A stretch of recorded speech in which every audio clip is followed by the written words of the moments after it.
ছয় জেলায় বন্যা পরিস্থিতি অপরিবর্তিত, দুর্ভোগ চরমে। 16 জুন পর্যন্ত চট্টগ্রামে এইচএসসি পরীক্ষা স্থগিত। দেশের স্বাস্থ্য সেবায় জনগণের আস্থা ধরে রাখতে চিকিৎসকদের সহযোগিতা চাইলেন প্রধানমন্ত্রী। সীমান্ত হত্যা এবং পুশিন নিয়ে সরকার নিশ্চুপ, ডাক্তার শফিক। বেইমানি করা বিএনপির পুরনো অভ্যাস, নাহিদ।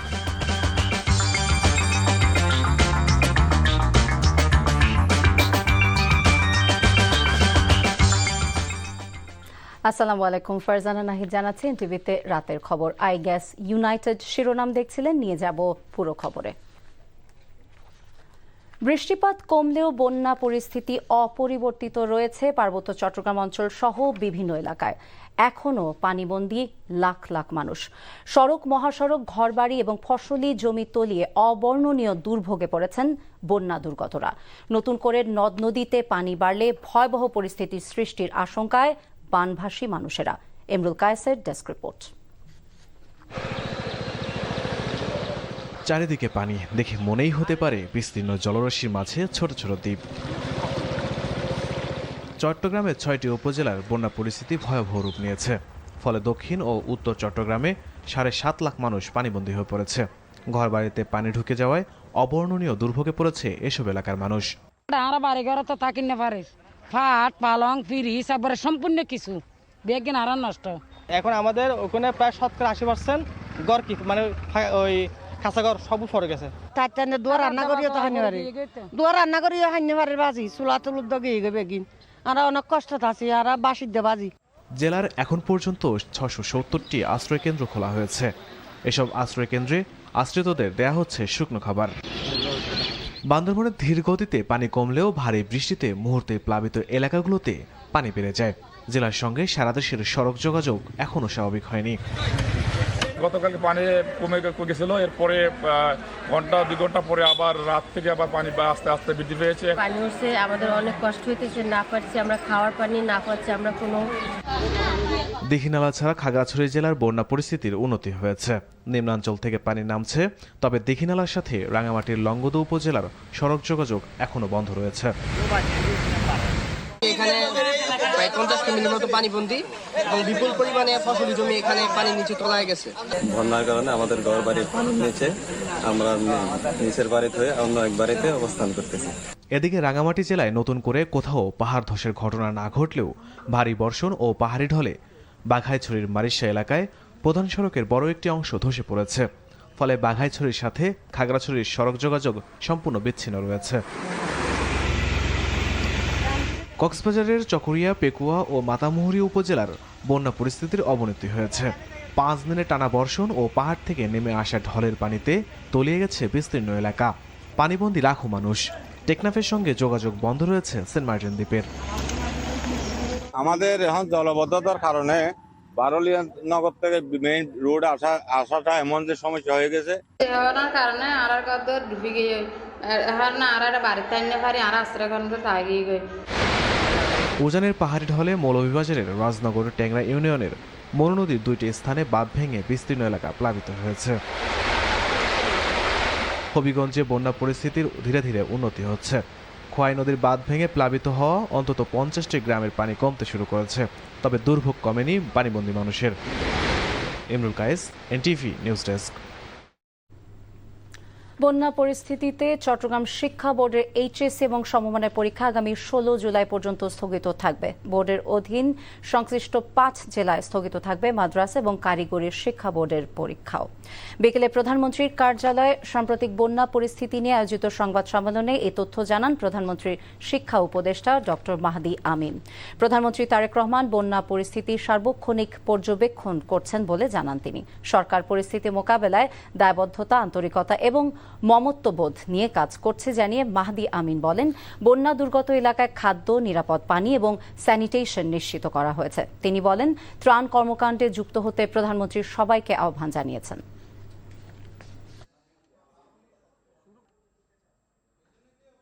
ইতিমধ্যে চট্টগ্রাম বিভাগের সংশ্লিষ্ট জেলাগুলোতে এইচএসসি পরীক্ষা বন্ধ করা হয়েছে। এ বিষয়ে ইতিমধ্যে সংশ্লিষ্ট স্থানীয় প্রশাসনের সাথে আলোচনার মাধ্যমে আগামী 16 জুলাই পর্যন্ত বন্যায় দুর্গত পরিস্থিতি বিবেচনায় চট্টগ্রাম বোর্ডে অনুষ্ঠিতব্য এইচএসসি পরীক্ষা স্থগিত ঘোষণা করা হচ্ছে। সরকারের পক্ষ থেকে চট্টগ্রামের বন্যা পরিস্থিতি বিবেচনা করে দুর্গম এলাকা পর্যন্ত ত্রাণ পৌঁছে দেওয়ার উদ্যোগ নেওয়া হয়েছে। ইতোমধ্যে 500 মেট্রিক টন চাল বরাদ্দ দেওয়া হয়েছে। প্রয়োজনে তা আরও বাড়ানো হবে বলে জানিয়েছেন দুর্যোগ ব্যবস্থাপনা এবং ত্রাণ প্রতিমন্ত্রী ইকবাল হোসাইন। সকালে চট্টগ্রাম সার্কিট হাউসে বন্যা পরিস্থিতি নিয়ে সমন্বয় সভায় এসব কথা বলেন তিনি। এদিকে বিকেলে খাগড়াছড়িতে বন্যা দুর্গতদের মাঝে ত্রাণ সামগ্রী বিতরণ করেছেন ত্রাণ প্রতিমন্ত্রী।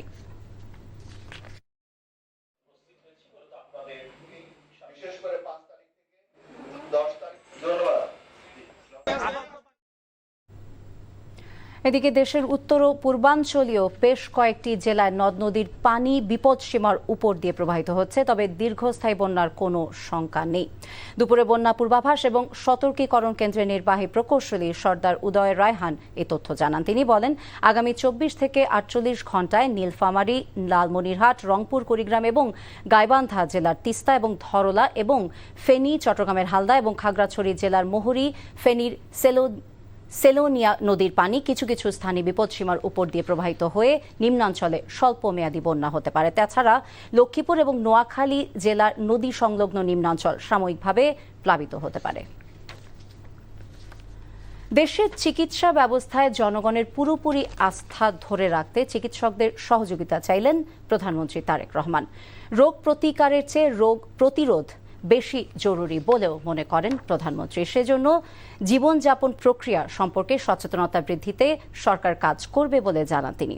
ঢাকা মেডিকেল কলেজের 81তম প্রতিষ্ঠা বার্ষিকীতে যোগ দিয়ে তিনি এসব কথা জানান। রিপোর্টে আরও জানাচ্ছেন জাহিদ রহমান। শনিবার ঢাকা মেডিকেল কলেজের 81তম প্রতিষ্ঠা বার্ষিকীতে যোগ দেন প্রধানমন্ত্রী তারেক রহমান। কলেজ ক্যাম্পাসে শহীদ মিলন চত্বরে পায়রা ও বেলুন উড়িয়ে অনুষ্ঠানে উদ্বোধন করেন প্রধানমন্ত্রী। পরে সেখানে গাছের চারা রোপণ করেন প্রধানমন্ত্রী। এ সময় সরকার প্রধানের পাশে ছিলেন তার সহধর্মিণী ডাক্তার জুবাইদা রহমান। মাননীয় প্রধানমন্ত্রী জনাব ডিএমসি অডিটোরিয়ামে বাংলাদেশের স্বাস্থ্য ব্যবস্থার আধুনিকায়নে মত বিনিময়ে অংশ নেন প্রধানমন্ত্রী। ঢাকা মেডিকেল কলেজের সাবেক শিক্ষার্থী ও প্রধানমন্ত্রীর সহধর্মিণী ডাক্তার জুবাইদা রহমান বলেন, চিকিৎসা বিজ্ঞান জ্ঞান হলেও এই পেশার ভিত্তি মানবিকতা। চিকিৎসা বিজ্ঞানের অগ্রযাত্রা যতই প্রযুক্তি নির্ভর হোক না কেন, তার কেন্দ্রবিন্দুতে সবসময় মানুষই থাকবে। এ সময় প্রধানমন্ত্রী তারেক রহমান জুলাই গণঅভ্যুত্থানে আহতদের চিকিৎসায় ঢাকা মেডিকেল কলেজের ভূমিকার প্রশংসা করে সংশ্লিষ্টদের প্রতি কৃতজ্ঞতা প্রকাশ করেন। জুলাই আন্দোলনে কিভাবে ঢাকা মেডিকেল কলেজে প্রত্যেকটি চিকিৎসক, প্রত্যেক কর্মকর্তা কর্মচারী কিভাবে সেই আন্দোলনের সাথে ওতপ্রোতভাবে জড়িয়ে গিয়েছিলেন, কিভাবে সেদিন আহত শহীদ মানুষগুলোর পাশে তারা দাঁড়িয়েছিলেন, চিকিৎসা দিয়েছিলেন। স্বাস্থ্য সেবা নিয়ে সরকারের পরিকল্পনার কথা তুলে ধরেন প্রধানমন্ত্রী। 5 ইয়ার্সের মধ্যে আমরা এটা জিডিপি টোটাল বাজেটের আমরা হেলথ খাতে বরাদ্দ 5% নিয়ে যেটা আমাদের পরিকল্পনা আছে। শুধু বাজেট, এই বছর যে বাজেট আমরা বেশি রেখেছি শুধু তাই নয়, বাজেট বৃদ্ধির সাথে সাথে বাজেট যেরকম বাড়িয়েছি, একই সাথে সরকার এটার সাথে সাথে সরকার বিভিন্ন চিকিৎসা সামগ্রী কয়েকটি ক্ষেত্রে বেশ ব্যয় কমানোর চেষ্টা করেছে। আমরা একই সঙ্গে সরকারি পর্যায়ে আরো 25,000 মিডওয়াইফ নিয়োগের পরিকল্পনা নিয়েছি, যাতে করে দেশের প্রতিটি ইউনিয়ন, উপজেলা এবং হাসপাতাল পর্যায়ে নিরাপদ মাতৃত্ব এবং দক্ষ প্রসব সেবা এবং নবজাতকের মানসম্মত পরিচর্যা নিশ্চিত এবং নিরাপদ করা যায়। রোগ প্রতিকারের চেয়ে জীবনযাপন প্রক্রিয়া সচেতনতা বৃদ্ধি করা গেলে রোগ নিরাময় সহজ বলেও জানান তারেক রহমান। একজন রোগীকে চিকিৎসা দেওয়ার জন্য রাষ্ট্রের যেই খরচ হয় তার থেকে যদি প্রিভেনশনের ব্যাপারটায় জোর দেওয়া যায়, অর্থাৎ আমরা যদি এমন একজন ব্যক্তিকে ট্রেনিং দিয়ে রেডি করতে পারি যে ঘরে ঘরে গিয়ে মানুষকে অ্যাওয়্যার করবে যে কি কি কাজ থেকে বিরত, কি কি খাওয়া, লাইফস্টাইল কেমন হলে বিভিন্ন অসুখ বিসুখ থেকে দূরে থাকা যাবে, তাতে দেখা গিয়েছে যে রাষ্ট্রের খরচ অনেক কমে আসে। হাসপাতালগুলোকে পরিচ্ছন্ন রাখতে চিকিৎসকদের সহযোগিতাও চান প্রধানমন্ত্রী তারেক রহমান। Jahid Rahman, NTV news, Dhaka. হাসপাতালে চিকিৎসাধীন বিএনপি মিডিয়া সেলের আহ্বায়ক অধ্যাপক ডাক্তার মওদুদ হোসেন আলমগীর পাভেলকে দেখতে গিয়েছেন প্রধানমন্ত্রী তারেক রহমান। বিকেলে গুলশানে বর্তমান কন্টিনেন্টাল হাসপাতাল ও সাবেক ইউনাইটেড হাসপাতালে তাকে দেখতে গিয়ে চিকিৎসকদের কাছ থেকে তার স্বাস্থ্যের বিস্তারিত খোঁজ খবর নেন প্রধানমন্ত্রী। গত বৃহস্পতিবার বগুড়ায় নিজ বাসায় প্রচণ্ড বুকে ব্যথা অনুভব করায় ডাক্তার পাভেলকে টিএমএসএস হাসপাতালে ভর্তি করা হয়। গতকাল দুপুরে বগুড়া থেকে তাকে এয়ার অ্যাম্বুলেন্সে ঢাকা ইউনাইটেড হাসপাতালে ভর্তি করা হয়। অধ্যাপক ডাক্তার NAM মমিনুজ্জামানের তত্ত্বাবধানে ডাক্তার পাভেলের চিকিৎসা চলছে। পাকিস্তান ভাঙ্গার দায় নিতে চাননি বলেই বিচ্ছিন্নতাবাদী তকমা লাগার ভয়ে স্বাধীনতার ঘোষণা দিতে অস্বীকার করেছিলেন শেখ মুজিবুর রহমান। ঢাকায় রাওয়া ক্লাব আয়োজিত এক আলোচনা অনুষ্ঠানে এমন মন্তব্য করেছেন জাতীয় সংসদের স্পিকার হাফিজ উদ্দিন আহমেদ বীর বিক্রম। তিনি বলেন, বিজয়ের পর ক্ষমতাসীনরা প্রচার করে আসছিল 7ই মার্চের একটা ভাষণেই দেশ স্বাধীন হয়ে গেছে, অথচ শহীদ জিয়ার ঘোষণাতেই মুক্তিযোদ্ধারা উদ্দীপ্ত হয়েছিলেন। নজরানা চৌধুরীর রিপোর্ট। ইস্টবেঙ্গল রেজিমেন্ট, ইতিহাস, ঐতিহ্য এবং বাংলাদেশের অভ্যুদয় শীর্ষক এক আলোচনা অনুষ্ঠানের আয়োজন করে অবসরপ্রাপ্ত সামরিক কর্মকর্তাদের সংগঠন রাওয়া। শনিবার রাওয়া কনভেনশন হলে অনুষ্ঠিত এই আলোচনায় প্রধান অতিথির বক্তব্যে জাতীয় সংসদের স্পিকার হাফিজ উদ্দিন আহমেদ বলেন, ইস্টবেঙ্গল রেজিমেন্ট না থাকলে মুক্তিযুদ্ধে এত দ্রুত জয়লাভ করা যেত না।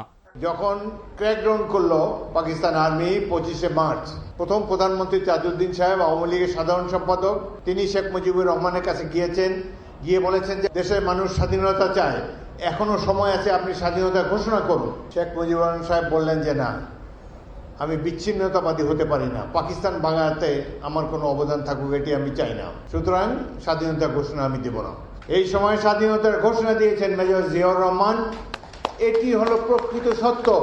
আলোচনা অনুষ্ঠানে যোগ দেয়া মুক্তিযুদ্ধ বিষয়ক মন্ত্রী বলেন, স্বাধীনতার অর্ধ শতাব্দী পর দেশের উন্নয়ন ত্বরান্বিত করতে জাতিকে ঐক্যবদ্ধ থাকতে হবে বলেও উল্লেখ করেন তিনি। যারা ৭১-এ মুক্তিযুদ্ধের বিপক্ষ হয়ে দাঁড়িয়েছিলেন, জাতির সামনে তাদেরকে ক্ষমা চাইতে হবে। তারা যাতে আমাদের মুক্তিযুদ্ধের বাংলাদেশকে লালন করেন, মুক্তিযুদ্ধের বাংলাদেশকে ধারণ করেন, গণতন্ত্রের বাংলাদেশকে লালন করেন।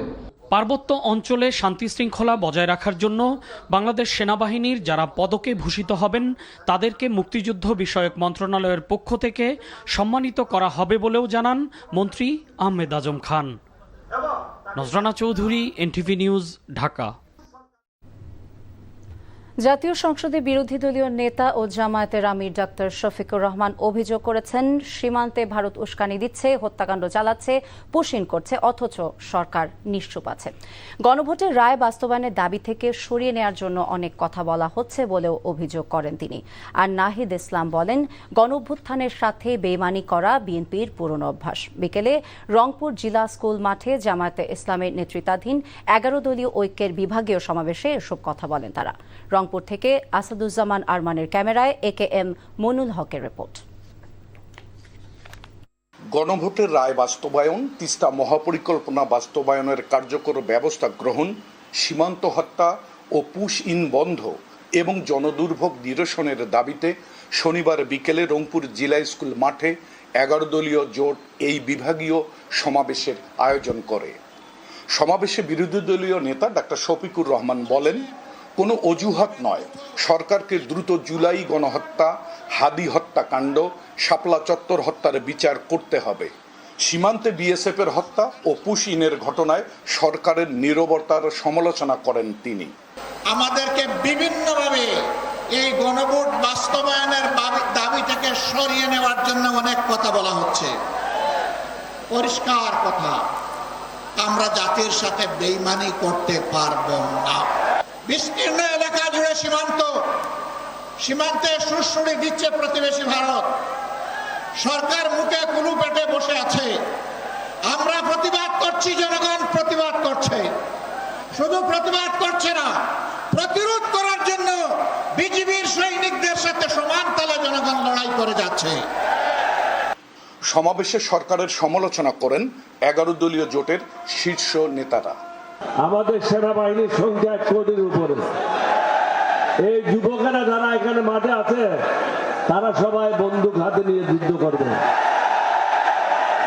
সুতরাং এইদিকে ক্যালকাটা হারাবেন, ওইদিকে হিমাচল হারাবেন, আর অন্যদিকে কাশ্মীর হারাবেন। সুতরাং এদিকে পা বাড়েন না। বিএনপি সকল গণ অভ্যুত্থানের সুবিধাভোগী এবং সকল গণ অভ্যুত্থানের সাথে এই বিএনপি প্রতারণা করেছে। এইখানে আমার থেকে যারা বয়োজ্যেষ্ঠ আছেন, অভিজ্ঞ আছেন, তারা ভালো বলতে পারবেন 90-এর গণ অভ্যুত্থানের পরে সকলের দাবি ছিল তত্ত্বাবধায়ক সরকার। সেই তত্ত্বাবধায়ক সরকারের মাধ্যমে বিএনপি ক্ষমতা এসেছিল এবং সেই তত্ত্বাবধায়ক সরকারকে অস্বীকার করেছিল। বৃষ্টি উপেক্ষা করে সমাবেশ স্থলে জড়ো হন নেতা কর্মীরা। AKM Moinul Haque, NTV news, Rangpur. Dinajpur, Joypurhat ও লালমনিরহাট সীমান্ত দিয়ে 10 জনকে পুষিনের চেষ্টা চালিয়েছে বিএসএফ। ভোরে জয়পুরহাটের পশ্চিম রামকৃষ্ণপুর সীমান্তে 2 নারী সহ 3 জনকে পুষিনের চেষ্টা চালায় বিএসএফ। তবে বিজিবি এবং স্থানীয় গ্রামবাসীদের বাধায় সেই চেষ্টা ব্যর্থ হয়েছে।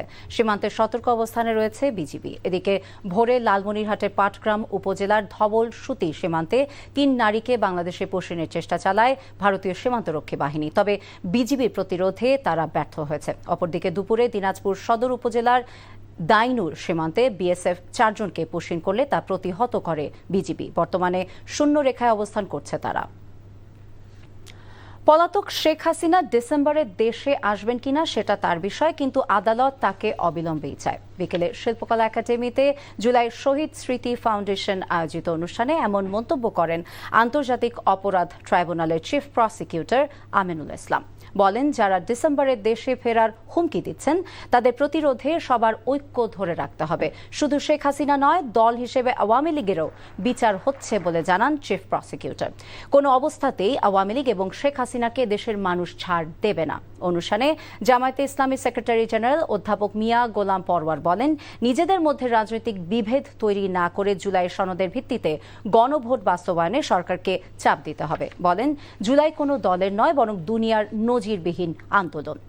অনুষ্ঠানে স্মৃতিচারণ করেন জুলাই গণঅভ্যুত্থানে আহত যোদ্ধারা। একটা পলিটিক্যাল কনসেনসাস প্রয়োজন, জাতীয় ঐক্য প্রয়োজন।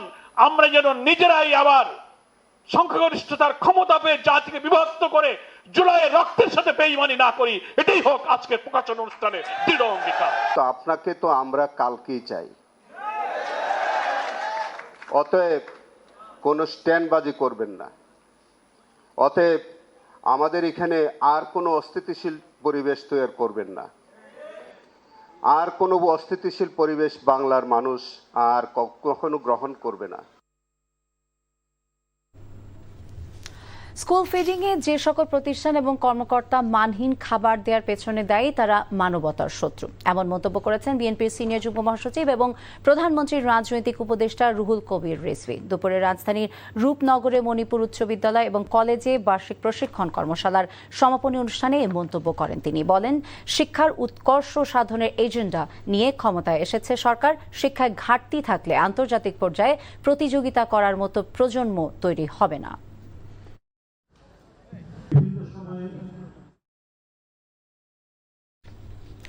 কেবল দক্ষতা অর্জনই নয়, শিক্ষার্থীদের মানবিক গুণাবলী সম্পন্ন মানুষ হিসেবে গড়ে তুলতে হবে বলে মন্তব্য করেছেন প্রধানমন্ত্রীর তথ্য উপদেষ্টা ডাক্তার জাহেদুর রহমান। বিকেলে রাজধানীর অতীশ দীপঙ্কর বিজ্ঞান ও প্রযুক্তি বিশ্ববিদ্যালয়ের নবীন বরণ অনুষ্ঠানে যোগ দিয়ে কথা বলেন তিনি। অনুষ্ঠানে বিশ্ববিদ্যালয়ের উপাচার্য, শিক্ষকবৃন্দ ছাড়াও বিশ্ববিদ্যালয়ের নবীন শিক্ষার্থীরা উপস্থিত ছিলেন। বিশ্ববিদ্যালয়ে পড়তে আসা প্রথম বর্ষের শিক্ষার্থীদের জীবন গঠনে নানা পরামর্শ দেন অতিথিরা। শিক্ষার্থীদের গবেষণায় আগ্রহ বাড়াতে এবং দক্ষ জনশক্তি হিসেবে গড়ে তুলতে বিশ্ববিদ্যালয়ের গুরুত্বপূর্ণ ভূমিকা রাখার আহ্বান জানান বক্তারা।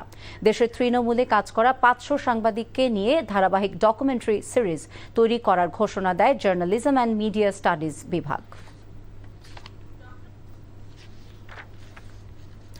কোনো মেগা প্রকল্পের ব্যয় রাজনৈতিক ব্যক্তি নয়, বরং প্রকৌশলীদের পরিকল্পনার ভিত্তিতে নির্ধারিত হয়। তবে সাধারণ মানুষের নিয়ম না মানার প্রবণতাই অপরিকল্পিত নগরায়নের জন্য দায়ী বলে মন্তব্য করেছেন স্থানীয় সরকার, পল্লী উন্নয়ন এবং সমবায় প্রতিমন্ত্রী মীর শাহে আলম। সকালে রাজধানী ইঞ্জিনিয়ার্স ইনস্টিটিউট মিলনায়তনে প্রকল্প ব্যবস্থাপনার সফলতা এবং ব্যর্থতা বিষয়ক এক সেমিনারে কথা বলেন প্রতিমন্ত্রী। বলেন, রাজধানীর অনেক এলাকায় পরিকল্পনা না মেনেই সড়ক এবং অন্য অবকাঠামো ঘিরে আবাসন গড়ে উঠেছে, যা ড্যাব বাস্তবায়নে বড় সীমাবদ্ধতা তৈরি করছে।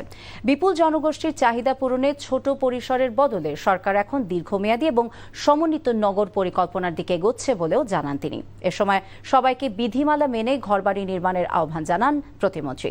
নবায়নযোগ্য জ্বালানির ওপরও সরকার বিশেষ গুরুত্ব দিচ্ছে বলে জানান মন্ত্রী। সেক্ষেত্রে ইঞ্জিনিয়ারদের বসতবাড়ির নকশায় সোলার সিস্টেম রাখার নির্দেশনা দেন প্রতিমন্ত্রী।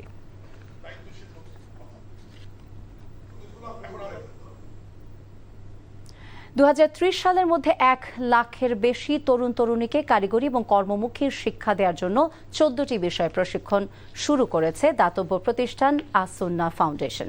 Mobile servicing, automobile technician, welding, AC, fridge মেরামত সহ এসব প্রশিক্ষণ কর্মসূচিতে ইতোমধ্যে 2000 শিক্ষার্থী প্রশিক্ষণ শেষ করেছে। Niamul Aziz সাদেকের report.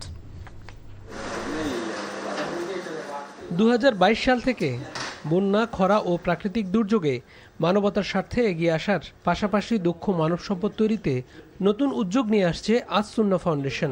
Technical skill আমরা শেখানো শুরু করি।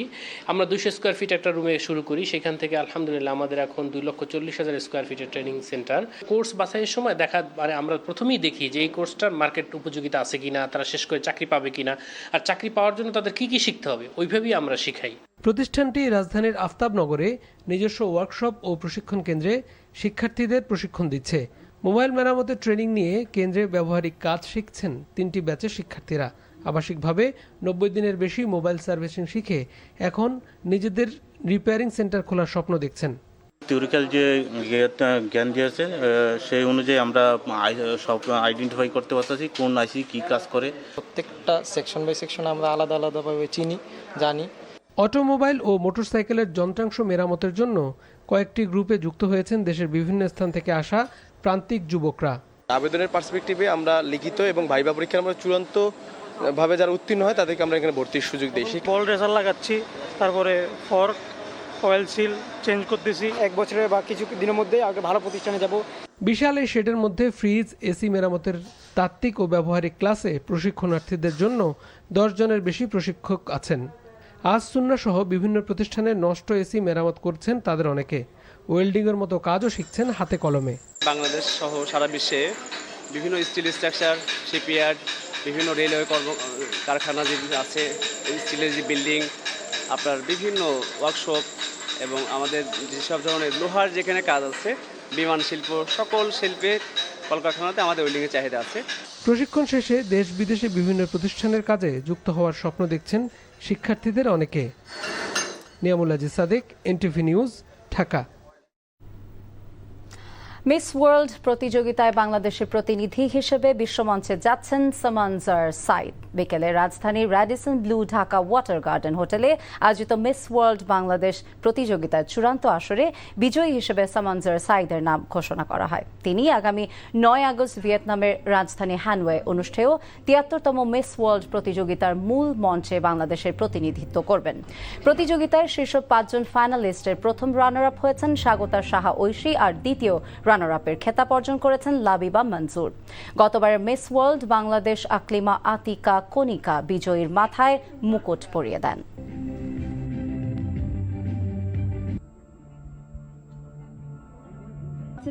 মার্কেন্টাইল ব্যাংক অর্থনীতির খবর। উৎপাদন খরচের সঙ্গে সামঞ্জস্য রেখে ডিমের দাম সরকারিভাবে নির্ধারণের দাবি জানিয়েছে পোল্ট্রি ইন্ডাস্ট্রিজ অ্যাসোসিয়েশন। বাণিজ্যিক পোল্ট্রি ডিমের লাভজনক বিক্রয় মূল্য নিশ্চিত করা এবং সারা দেশের খামারিদের জন্য ডিজিটাল ডেটাবেস চালুর দাবিতে দুপুরে জাতীয় প্রেস ক্লাবের সামনে মানববন্ধন করে পোল্ট্রি ইন্ডাস্ট্রিজ অ্যাসোসিয়েশন এবং প্রান্তিক খামারিরা।